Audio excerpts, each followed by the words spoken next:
Yeah. Hello everyone.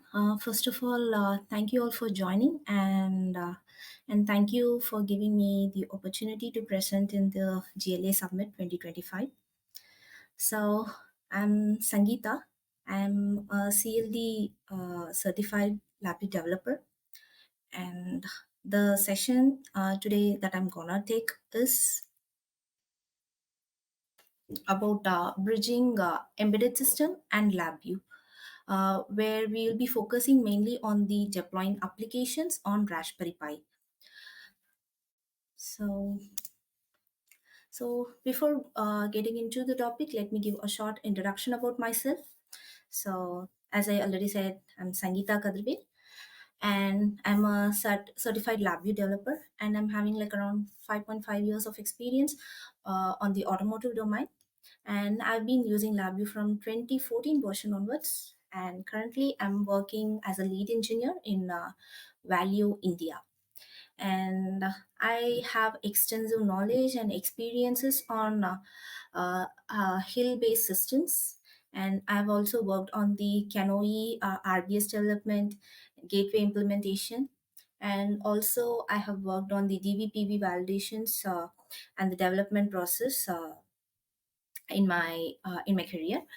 And so this is a small introduction about myself. And so this is the agenda that we have planned today, and I'll be giving an introduction about the Raspberry Pi and integrating LabVIEW and Raspberry Pi, and some prerequisites and how to do these software installations, and integrating LabVIEW with Raspberry Pi, and the toolkit that is being used in for integrating LabVIEW with Raspberry Pi. The toolkit that we mainly use in the session is Hobbyist toolkit, which consists of Linux toolkit, and how to create builds and deployment, code deployment on Raspberry Pi, and a small demo video which I've recorded previously, and and at last a conclusion on the integration.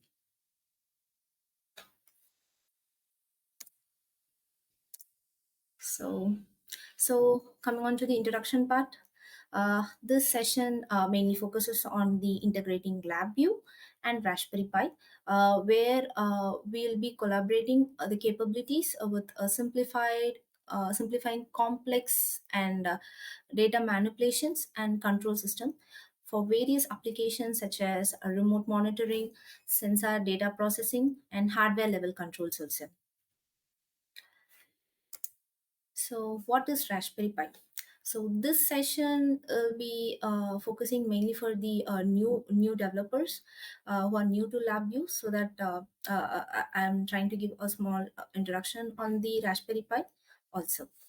So, Raspberry Pi is a small board, which is an affordable one, and it's a small in size and it is easy to use. Um, and we mainly use for versatile prototyping, and it has a high performance processor and abundant memory, uh, where we able to for the running complex softwares.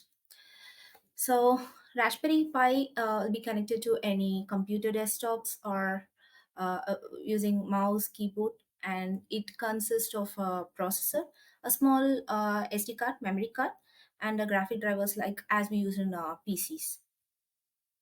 So Raspberry Pi can be used in Windows as well as in Linux, but while integrating it with LabVIEW, we prefer to use Windows. And at last, Raspberry Pi also has the Wi-Fi connection. It has the Ethernet connection too, so where you can access the browsers too.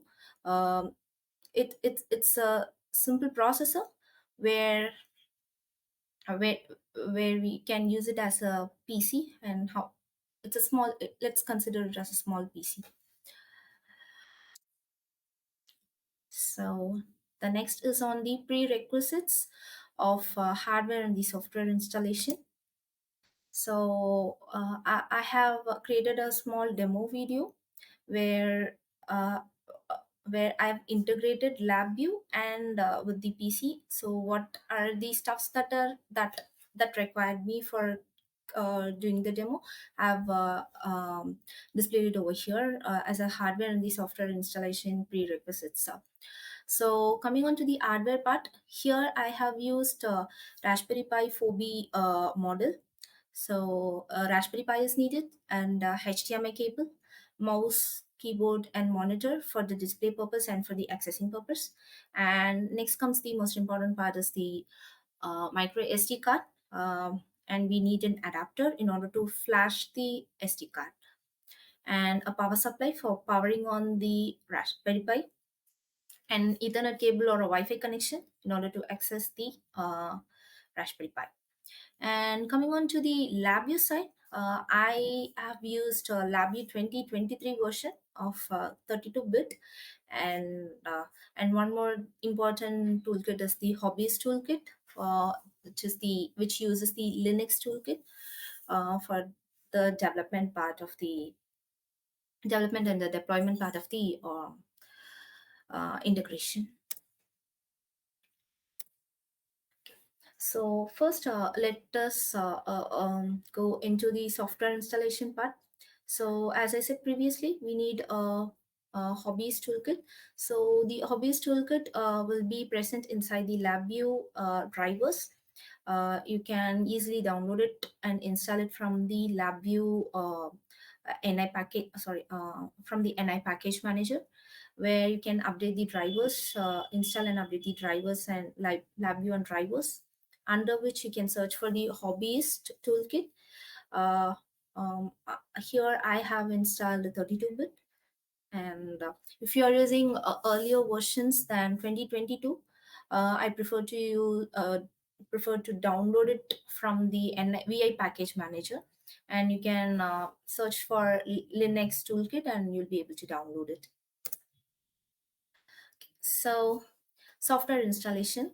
So you can you just want to you have to go to the Raspberry Pi website, where you will find, this is the Raspberry website that I've recorded over here. So in Raspberry Pi website, you will find the imager software. So you have to download the imager software, and once you open the imager software, it will be displayed in this format when you open it, where it will be asking for the Raspberry Pi device, OS, and the storage. So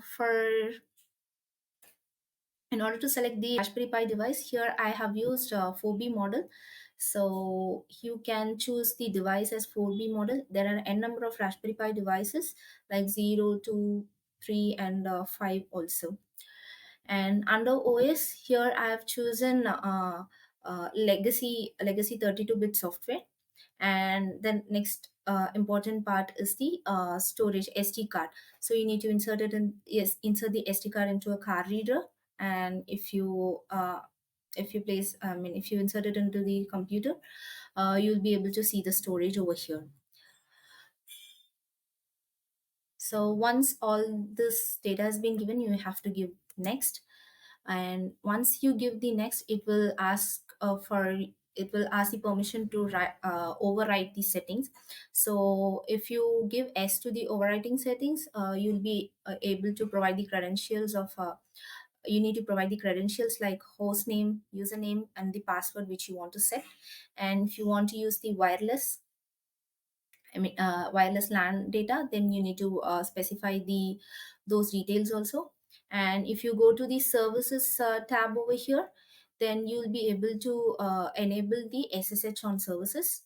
And next comes the options, where you'll be able to set the audio options, like whether you need the sound when completed, and display some audio effects for the Raspberry Pi task that you do. So this is about the till now we saw about how to install the software and how to access Raspberry Pi.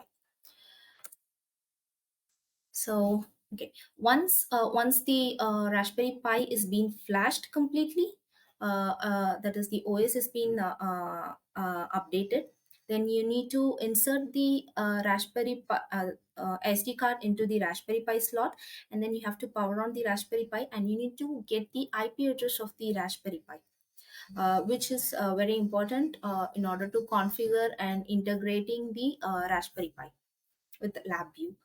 So once you get the IP address, just make a note of it, and then comes the LabVIEW part. So just open any project on LabVIEW, and you have to go to Tools, and where you'll find the Hobbyist toolkit. Under Hobbyist, you need to select the target configuration. So under target configuration, here you will see the connections. So under connection, you need to now you need to specify the IP address in the host name or IP address part, and then you need to specify the username and the password, and you have to click connect. So once you give connect, the Raspberry Pi starts communicating via Ethernet. So you need to connect the Ethernet from the Raspberry Pi to the PC.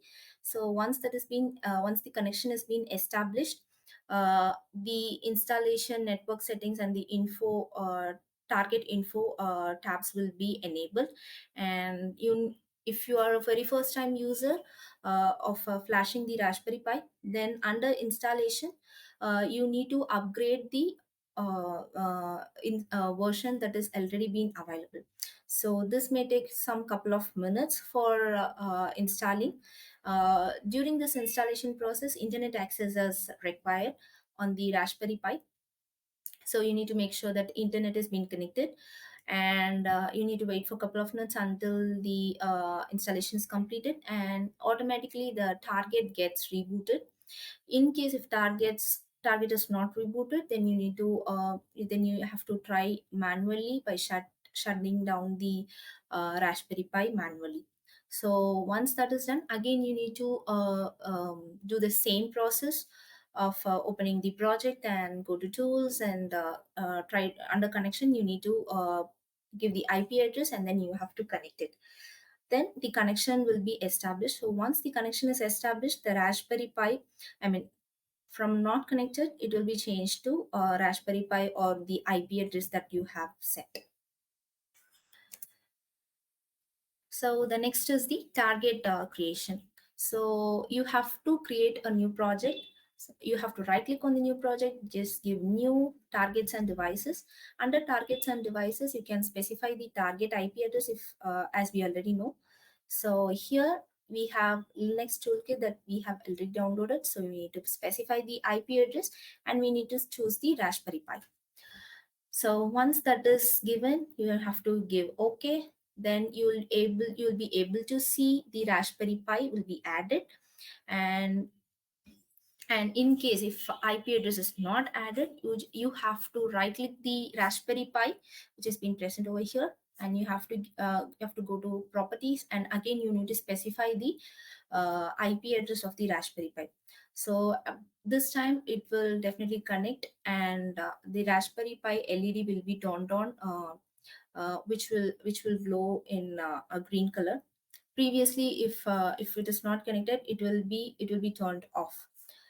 And this is how we connect the Raspberry Pi. So the next one is connecting deployment. So you need, after connecting it to the Raspberry Pi, you have to create the VIs that are required for you to code. And once the coding is done, we need to do the deployment. So coding part I'll be explaining in the next slide. So before that, I'll try to explain on the RPA deployment. So in order to deploy, either if you run the Raspberry Pi manually, if you run the LabVIEW manually, at the time also it starts deploying. But in case if you want to create it as a build or a standalone application, Raspberry Pi as a standalone application, then you need to create a build, as we usually do with the LabVIEW exe development. And once the exe is developed, you have to right click and you have to click deploy.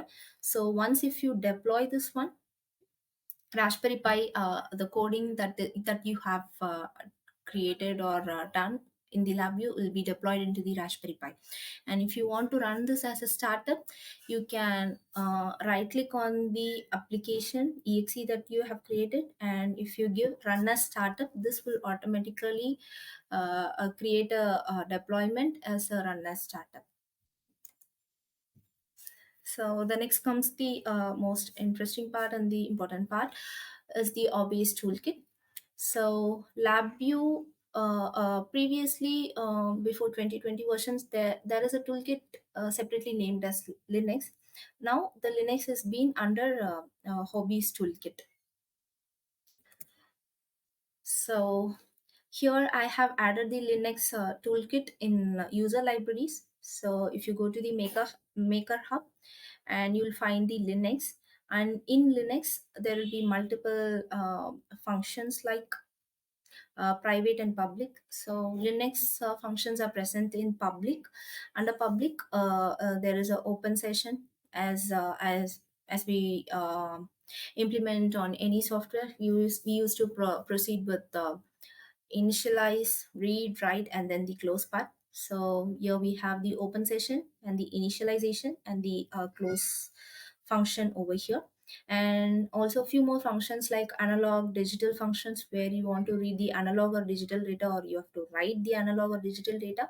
Here we have functions which where we can write DO signals or analog signals to the Raspberry Pi using GPIO pins, which are present in the Raspberry Pi. There are like around 40 pins, 40 GPIO pins, and you can make connections using those.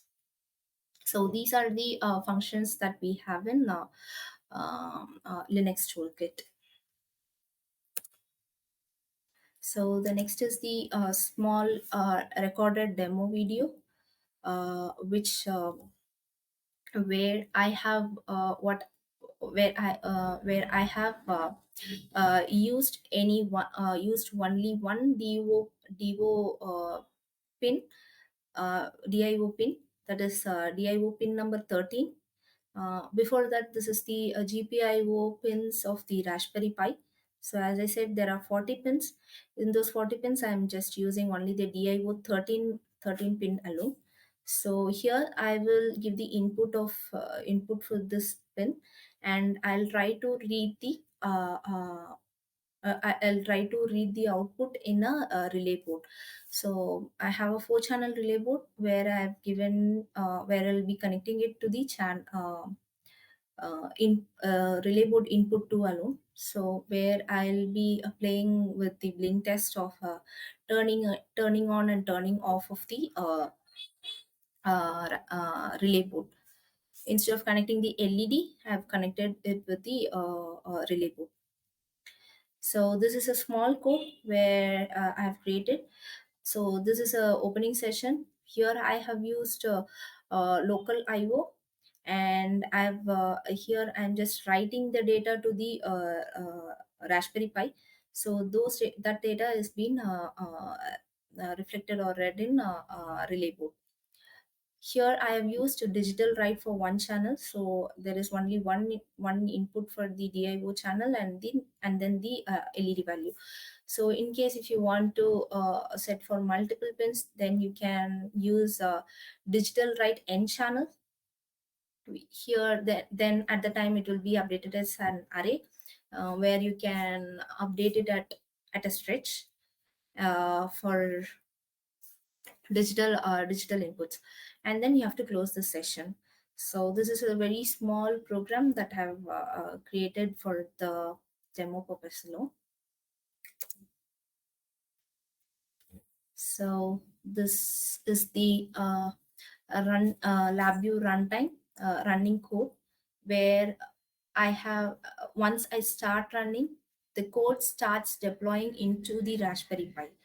So once the deployment is successful, then the Raspberry Pi will be started acting as a separate a separate standalone processor.